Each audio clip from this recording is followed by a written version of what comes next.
Hey guys, today we have this 2004 Toyota Sienna. We're going to be replacing the radiator. So we have it right here because it has a leak coming from here. So customer wanted to get it replaced, so let's get it started.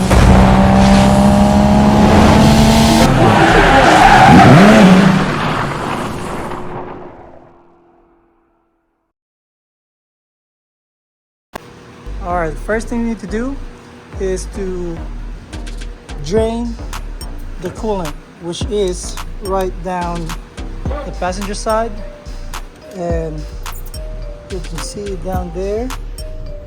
That's the drain plug for the coolant.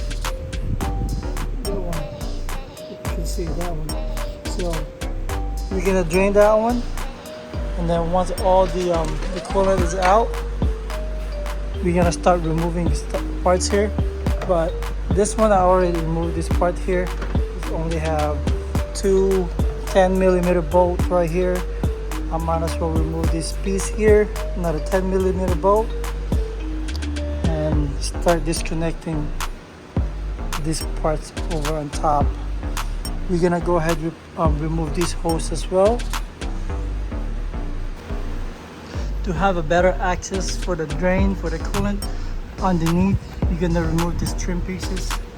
Got a couple 10mm bolt, and as you can see the coolant drain plug over there, so it won't splatter as much. Alright, from here I put my pan and then accessing the drain plug. You can get it from the top by your hand. Let's see if I can see it here. There you go. So I'm just gonna turn it clockwise and start draining. See that? Let's start draining. And then wait for a minute, and then until it's all gone. To make it faster, all you gotta do is open the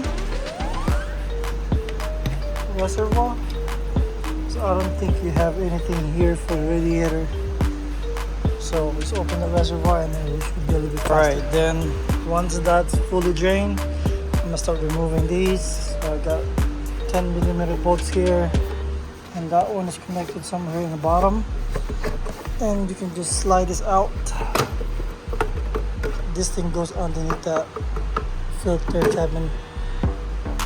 So now I can just disconnect, because we have to remove this fan first so you can access this radiator. So let's remove this rubber coolant hose.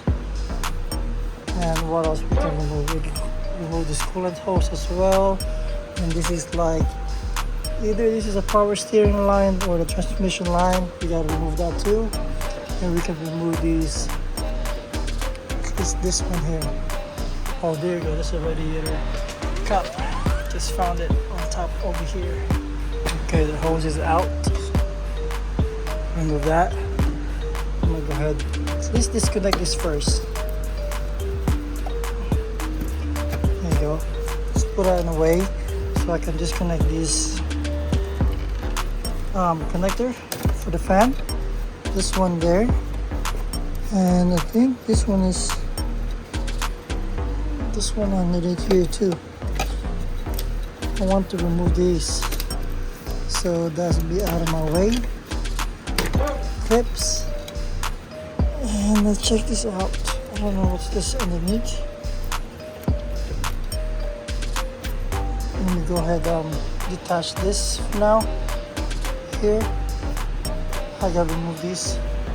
Let's remove this trim, this one here, remove that, and remove these bolts. Okay, so we have bolts under here, so you have to, supposedly you need to remove the whole bumper, but I'm not removing it. Once you remove the clips here, that's a couple clips and 10mm bolt, 10mm bolt here, one each side. And when you pry this one that way, facing front, then you can lift this up and the whole thing is gonna come out. Okay, and technically you don't have to remove that yet. However, I just wanted to see this little sensor here. How does it come out? Do you want to break it? So that goes there. Light sensor. I'm trying to remove that. Not sure if it's a clip, but it's a whole sensor for this. So I just want that to be out. That sensor, maybe we don't have to remove it. We can put this harness later on the side and we'll be able to remove it. But let's go remove the fan. Get 2 bolts here, one each side. Once you have that, it'll slide out and then it should come up. I'll show you. That's pretty much out because nothing else is attached. And we'll see if we can remove it by one hand. I lied, there's 2 more bolts. Let's go underneath, which is that one over there and then the other side.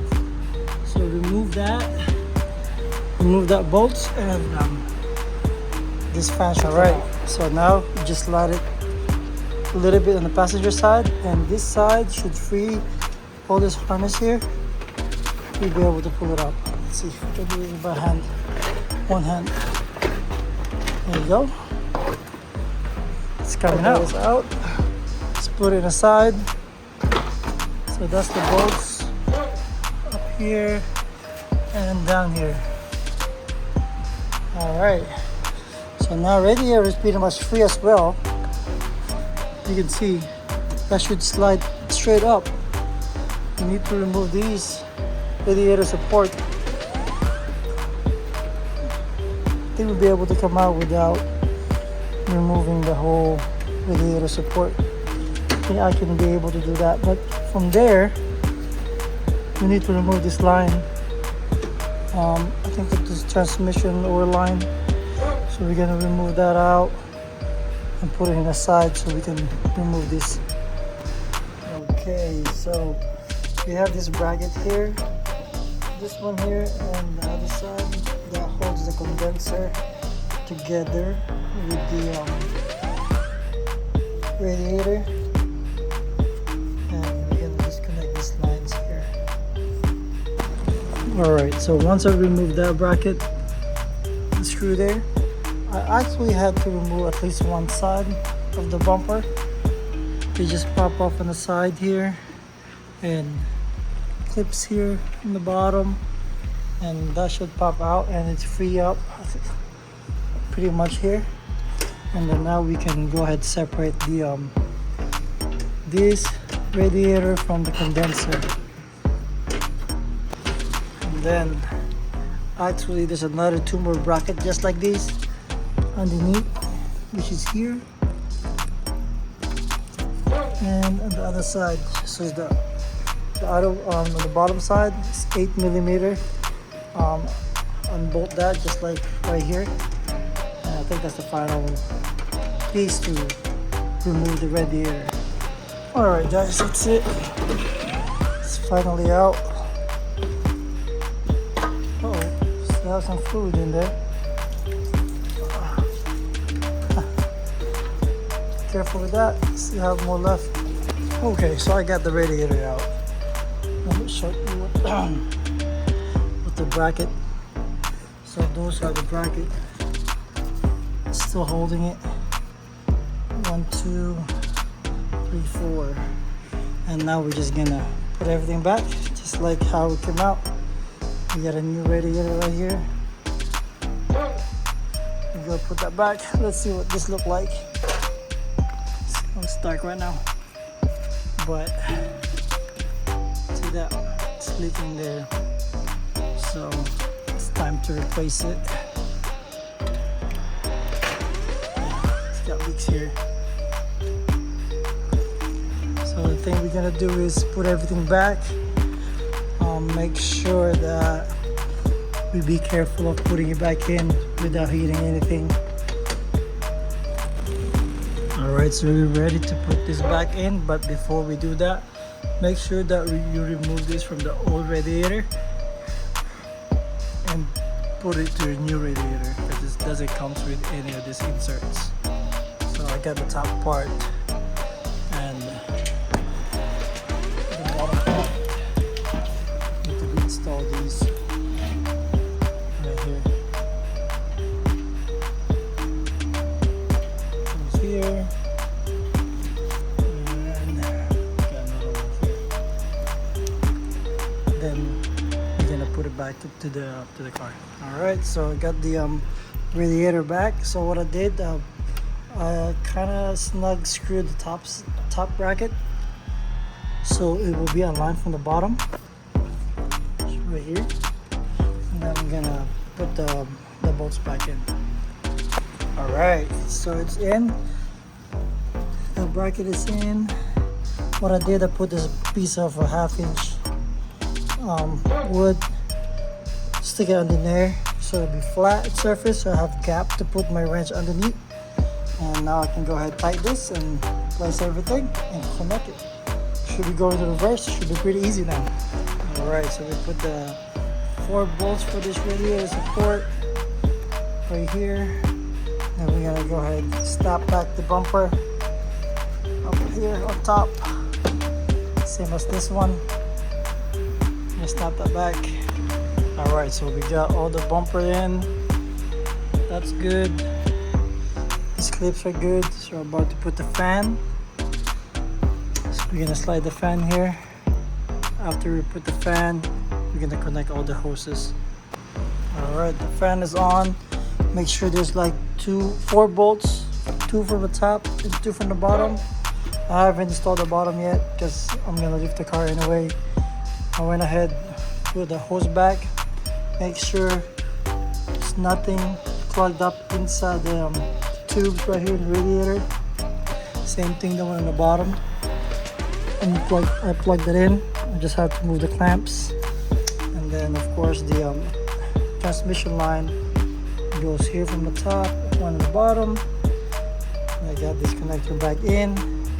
Same thing with this hose, this overflow hose from the coolant. Go back here on the top of the radiator, top off right there. What else? And we're just double checking the work right now before we lift it up.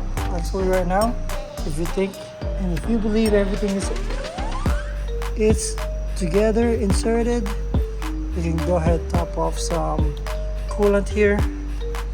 We're gonna put the coolant in this one here, radiator. So you go down here.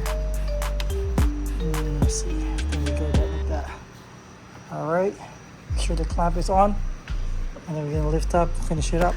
All right, guys, that's it. We got everything together. All we're gonna do is put a 50-50 coolant in it. Of course, we're gonna be using this Toyota 50-50 pre-diluted, the pink one. Fill it up, bleed it.